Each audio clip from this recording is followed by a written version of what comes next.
only for education. জানাবো এখনকার বিশেষ বিশেষ সংবাদ আর প্রতিদিনের বাছাই করা খবরগুলো পেতে চ্যানেলটি সাবস্ক্রাইব করুন। শুরুতেই হেডলাইন্স।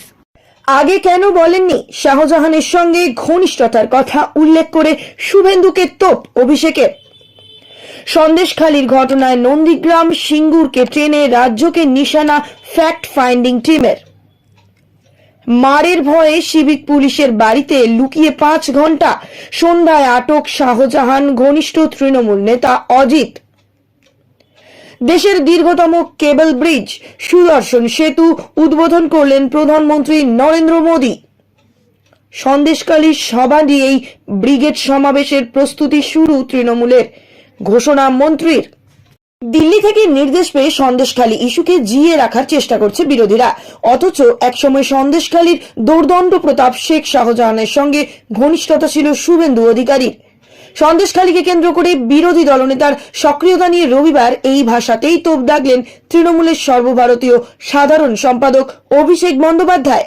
এদিন মহেশতলায় দাঁড়িয়ে তৃণমূল সাংসদ বলেন, তৃণমূলে থাকাকালীন একাধিক গণমাধ্যম এবং সোশ্যাল মিডিয়া জুড়ে শেখ শাহজাহানের সঙ্গে বর্তমানে বিরোধী দলনেতা শুভেন্দু অধিকারীর ছবি রয়েছে।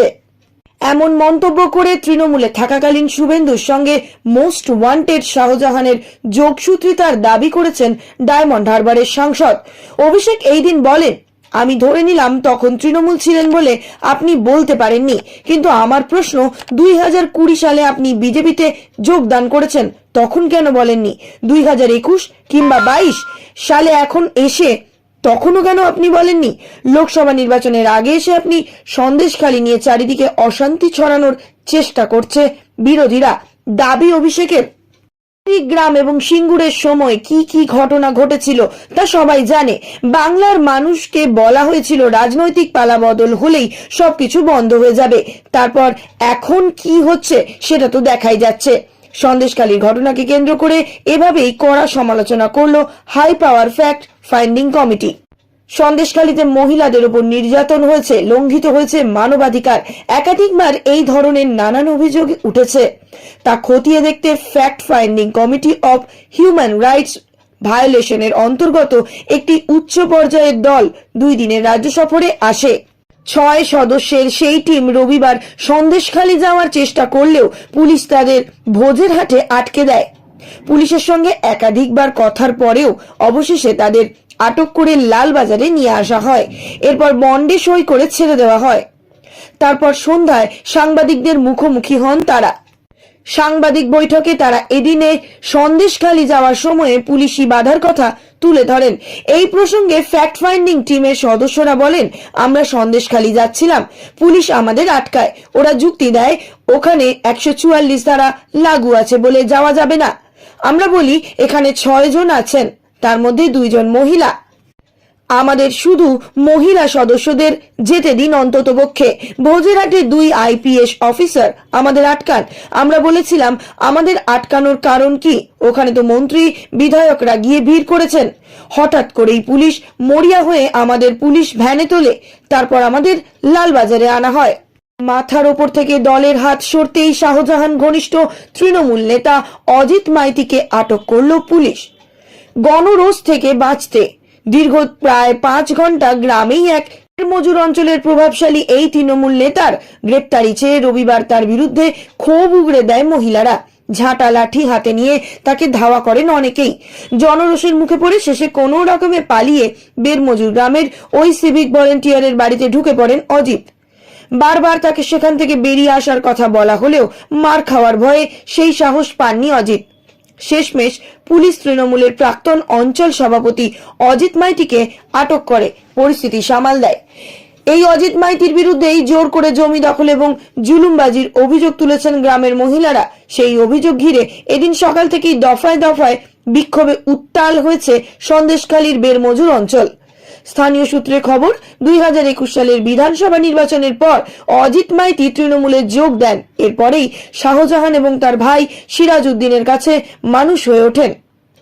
দ্রুত পার্টিতে তার উত্থান হয়, বেরমজুর অঞ্চলে তৃণমূলের সম্পাদকের দায়িত্ব পান। তারপর থেকেই এলাকায় অজিতের দৌরাত্ম্য আরো বাড়তে শুরু করে বলে অভিযোগ। তার দাপটে সবসময় ভয়ে ভয়ে থাকতেন গ্রামবাসীরা। ভয়ে মুখ খোলার সাহস ছিল না কারোর। ভারতের দীর্ঘতম কেবল ব্রিজ তৈরি সুদর্শন সেতু উদ্বোধন করলেন প্রধানমন্ত্রী নরেন্দ্র মোদী। আজ রবিবার সকালে সেতু উদ্বোধনের উদ্দেশ্যে গুজরাতে বেত দ্বারকা পৌঁছন তিনি। সেখানে নরেন্দ্র মোদীকে স্বাগত জানায় গুজরাতের মুখ্যমন্ত্রী ভূপেন্দ্র প্যাটেল, ক্যাবিনেট মন্ত্রী মুলুভাই বেরা, স্বরাষ্ট্রমন্ত্রী হর্ষ সাংঘি, সাংসদ সি.আর. পাটিল, সাংসদ পুনম নে ম্যাডাম, বিধায়ক প্রভুবা মানেক এবং অন্যান্য বিশিষ্ট ব্যক্তিরা।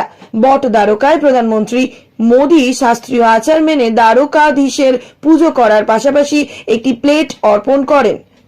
বেত দ্বারকা পরিদর্শন শেষে সুদর্শন সেতু উদ্বোধন করেন প্রধানমন্ত্রী, যা ওখা এবং বেত দ্বারকা দ্বীপকে সংযুক্ত করে। 978.93 কোটি টাকা ব্যয়ে নির্মিত।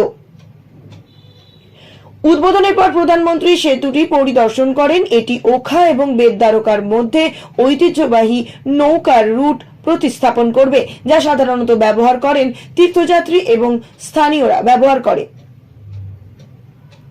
এতদিন ওখা থেকে বেত দ্বারকা যেতে হলে ফেরি বোটের সাহায্য নেওয়া হচ্ছিল। এখন ওখা থেকে বেত দ্বারকাকে সংযোগ করলো এই ব্রিজ। চতুর্মুখী এই ব্রিজ 900 মিটার দীর্ঘ কেন্দ্রীয় কেবল মডিউলের ওপর নির্মিত। এটাই দেশের দীর্ঘতম কেবল সেতু। ওখা ও বেত দ্বারকার উভয় পাশে 2452 মিটার অ্যাপ্রোচ রোড তৈরি করা হবে। সেতুটির মোট দৈর্ঘ্য 2320 মিটার, বিস্তার 500 মিটার, যা ভারতের দীর্ঘতম। সেতুটিতে 130 মিটার উচ্চতার দুটি তোরণ রয়েছে। আগে নৌকায় যাতায়াত করতে প্রায় 30 থেকে 40 মিনিট সময় লাগতো। এখন সেতু নির্মাণ হওয়ায় অনেক কম সময় লাগবে। ব্রিগেডে জমায়েত করেছে তৃণমূল। রবিবার সন্দেশখালী থেকে সেই জনগর্জন সভার কথাই আওড়ালেন দুই মন্ত্রী পার্থ ভৌমিক এবং সুজিত বসু। শনিবারই দুই মন্ত্রী উত্তর 24 পরগনার সন্দেশখালীতে যান। সেখানে মানুষের অভাব অভিযোগের কথা শুনে তার সমাধানই উদ্দেশ্য বলে জানিয়েছিলেন দুই মন্ত্রী। এদিকে রবিবার সন্ধ্যায় পার্থ ভৌমিক সাংবাদিকদের কাছে ব্রিগেডে তৃণমূলের জমায়েতের কথা তুলে ধরলেন। আরেক মন্ত্রী সুজিত বসুও বললেন, এই সভা ঐতিহাসিক সভা হবে। সেই সভাকে সফল করতে অশান্ত সন্দেশখালীর ধামাখালীতে মার্চের শুরুতে হবে কর্মী সভা। গতকাল এবং রবিবার সকাল থেকেই সন্দেশখালীতে ঘুরছেন সেচ মন্ত্রী পার্থ ভৌমিক ও দমকল মন্ত্রী সুজিত বসু। এদিকে এখনো উত্তপ্ত রয়েছে এলাকা। বিভিন্ন জায়গায় পরিস্থিতি সামাল দিতে গিয়ে এখনো হিমশিম খেতে হচ্ছে পুলিশকে। 5ই জানুয়ারি শেখ শাহজাহান নিখোঁজ হওয়ার পর থেকেই সন্দেশখালীর অবস্থা নাটকীয় মোড় নিয়েছে এবং আরো ঘোরালো হয়েছে।